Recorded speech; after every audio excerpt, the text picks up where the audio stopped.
so student schedule location. We talked a little bit about using their student area as a student schedule location. It does matter. So students need enough space to use their schedule without being crowded by other students. And this will help you avoid some of that fighting and that kind of bumping and pushing that might happen if you've got student schedules really close together.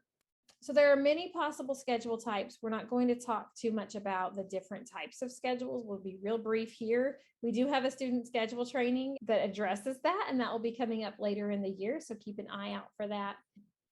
But we can talk more in depth there about the different types of schedules. They need to be easily located and they need to be accessible for students.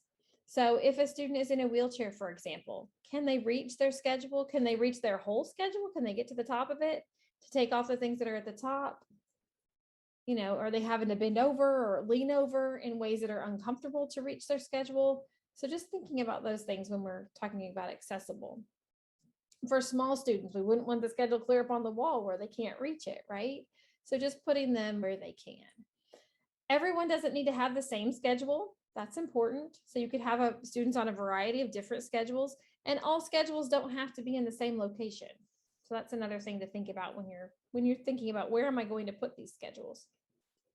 So here is just a real brief description of some different types of schedules.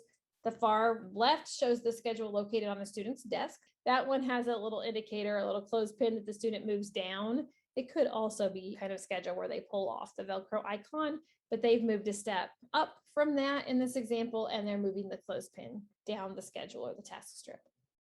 That middle picture shows more of, it's still a Velcro schedule. They're moving from a to-do column to a finish column, but it's in the binder. So if that student is moving between classrooms with their general education peers, carrying a binder is appropriate, is age appropriate. So that's a good thing to consider.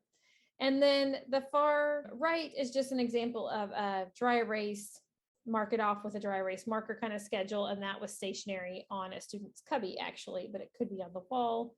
Could be that they take the clipboard around with them. This was a schedule that I actually used in my classroom, and my hope was that by Velcroing it to the student's cubby and teaching him to use it there, then eventually we could have him moving around the room with it. But he just wasn't ready for that yet. It was a lot to keep up with. So we were kind of transitioning and moving in that direction. Consider students, especially as they move into secondary from, into junior high, into high school, they might need to move to a different schedule that increases their independence. And a schedule is one way to do that, to help increase their independence. And think about age, things that are age respective. Most students at that level are carrying a phone, or they have a planner that every student in the school uses.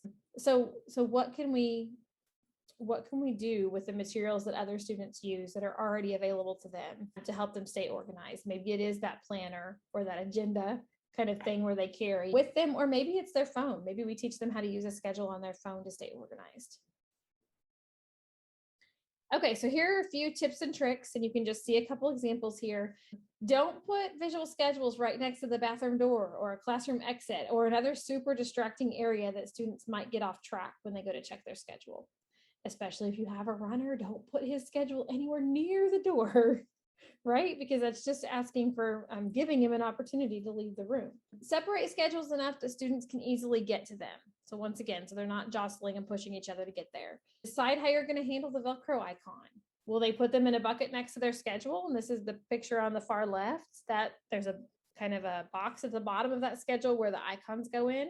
Or will they have a landing strip and they tag in at each station, like the picture in the middle? Will they take that icon and go tag in at the red station when they get there? So it's an important thing to think about when you're thinking about setting up your classroom. And then just consider organization when it comes to student schedules, especially the little Velcro icons. How are you going to store them? Here's one example, tackle box, kind of jewelry box. There's those clear boxes that have lots of little dividers inside that you can often put pictures. That works really well. So we could talk for another hour about visual schedules. In fact, we have a training that does that. We have a visual supports training as well that dives deeper into this area, and one on student schedules. So go check out our website if you're interested in learning more about those.